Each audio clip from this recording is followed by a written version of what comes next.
एक सहाबी थे जवान 12-14 साल उम्र, इश्क लगा सी खेड़ा खेड़ दी में। 12-14 साल उम्र तो हर वक्त हुजूर के पास रहते थे। सहाबा कहते हैं हमने सोचा हर वक्त ही रहता है।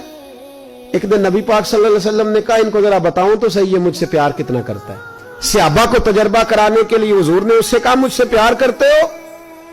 उसने कहा बीबा आपको पता ही है सारा। तो हुजूर ने फरमाया जाओ अपने बाप की गर्दन काट के लाओ। किसकी? औखा जे बाबा काम। हाँ, अपने बाप की गर्दन काट के लाओ। 12-14 साल उम्र, छलांग लगाई। मस्जिद नबवी के दरवाजे पर मौला अली शेर खुदा खड़े थे। उनकी गर्दन में तीर कमान तलवार थी, खैंची तलवार। और जब दौड़े ना जज्बात में तो हुजूर ने फरमाया इसे पकड़ लाओ, इसने सचमुच काट के ले आनी है, ले आओ पकड़ के। आशिक नजाकत जानते हैं। हजरत तलहा बिन बरा बीमार हो गए। बीमार, दिन में 2 दफा मेरे नबी तीमारदारी करने जाते। 2 दफा। अल्लाह करे वो बीमारी में ही आ जाए। चिर होया मैनू तरले लेंदियां, कदी मोड़ मेरे वल वागा, खाब मेरी विच एक बार जावे मैं सारी उम्र न जागा।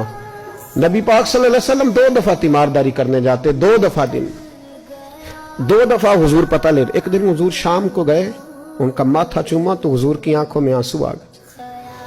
फिर मेरे हबीबे पाक ने उनके वालिद को कोने में बुलाया, कोई बात कही, बाप भी रोने लगे। हुजूर ने फिर प्यार किया, चले गए। हजरत तलहा अपने अब्बा जी से कहने लगे हुजूर क्या कह के गए? कहा बेटे कुछ नहीं। कहा नहीं मुझे बताएं। कुछ नहीं, रिश्ता ही बड़ा नाजुक, नहीं बताएं।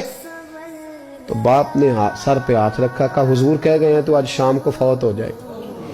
और जब हुजूर ने कहा जब इसका इंतकाल हो जाए तो मुझे खबर करना। वालिद को चारपाई पे बिठा के तो हजरत तलहा ने हाथ पकड़ लिया। इश्क त्याग दोवें एक बराबर, पर इश्क दा सेक वधेरा।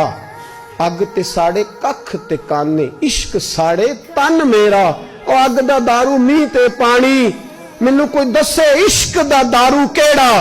बुल्ले शाह उथे कुछ नहीं बचदा जिथे इश्क होरां दा डेरा।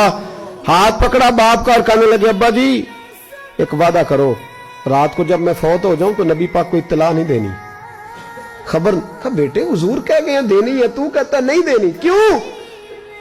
आशिक नजाकत जानते हैं। अगरचे 12-14 साल उम्र थी पर इश्क पक्का था ना, नजाकत समझते थे।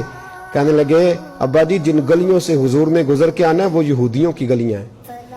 ऐसा ना हो मेरे जनाजे की खातर हुजूर गुजरे और कोई मेरे नबी को तकलीफ दे दे, इसलिए खबर नहीं करनी मुस्तफा को। आप जनाजा पढ़ के दफना देना। रात को इंतकाल हुआ, बाप ने जनाजा पढ़ा, दफन किया। सारा कुछ जानने वाले रसूल आए। कहा मुझे बताया क्यों नहीं? अर्ज की महबूबा, कहता था हुजूर को तकलीफ नहीं देनी, मेरी जात की खातर तकलीफ ना देना, ना कोई यहूदी तकलीफ ना पहुंचा दे। गलियां यहूदियों की हैं, कुर्बान जाए सारी दुनिया रोजा रसूल पे। और मेरे रसूल ने फरमाया मुझे बताओ उसकी कब्र कहां है? सारी दुनिया रोजा रसूल पे और नबी पाक उस गुलाम की कब्र पे खड़े आंसू बह रहे हैं। सहाबा कहते हैं हर कब्र पे दुआ ये होती थी या अल्लाह कब्र कुशादा कर दे, या अल्लाह इसका हिसाब आसान कर दे। यहां दुआ भी अनोखी, इसके लिए दुआ भी अनोखी, रिश्ता ही बड़ा नाजुक है। मेरे नबी पाक ने दुआ बड़ी अनोखी फरमाई, कहा ऐ अल्लाह जब मेरे तलहा की तेरे साथ मुलाकात हो तो जरा इससे मुस्कुरा के मिलना, वो तेरी शान के लायक है, जरा इससे मुस्कुरा के मिलना। कहते वजद हो गया तारी, इसलिए कि जो रिश्ता नबी का उम्मती से है और उम्मत का रसूल से है उसकी नजाकत को सिर्फ गुलाम जान सकते हैं। गुलाम जान, मैंने पिछले जुमे भी कहा था, मुझे एक शख्स कहने लगे आप बत्तियां लगाते हैं, झंडियां लगाते हैं। मैंने कहा बस नहीं चलता, हम तो तारे भी लगा दे, तुम्हें हमारा पता ही नहीं। मेरा दिल करता है गली गली फिरूं और ये नारा लगाऊं जान है इश्क मुस्तफा, रोज फुजू करे खुदा, जिसको हो दर्द का मजा वो नाजे दवा उठाए क्यों, और फिर के गली गली तबाह ठोकरे सबकी खाए क्यों। अगर दिल को ये अक्ल दे खुदा तो तेरी गली से जाए क्यों।